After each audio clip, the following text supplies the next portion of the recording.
দেখুন কেমন ঝকঝকে ক্রিস্পি চিকেন। আজ আমরা বানাবো গার্লিক বাটার ক্রিস্পি চিকেন, যেটা খেলে মুখে লেগে থাকবে। প্রথমে হাড় ছাড়া চিকেন থাই নিয়ে নিন। এর মধ্যে দিন আদা কুচি, 1 চামচ কুকিং ওয়াইন, 1 চামচ সয় সস, 1 চামচ অয়েস্টার সস, কিছু কালো মরিচ আর লবণ।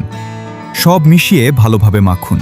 মেরিনেট হয়ে গেলে চিকেনগুলোকে কর্নস্টার্চ দুপাশে ভালোভাবে কোট করুন। অতিরিক্ত পাউডার ঝেড়ে ফেলুন।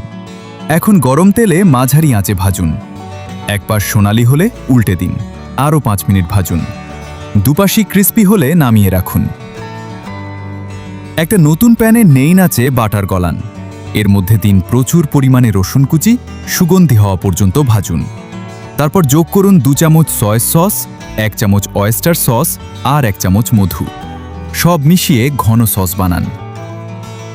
এবার ভাজা চিকেনগুলো আবার প্যানে ফিরিয়ে আনুন। দ্রুত নাড়িয়ে দিন যাতে প্রতিটি টুকরো গার্লিক বাটার সসে ভালোভাবে কোট হয়। চিকেনগুলো কাটুন ছোট ছোট টুকরো করে। এই মুহূর্তেই আপনার রান্নাঘর সুগন্ধে ভরে যাবে।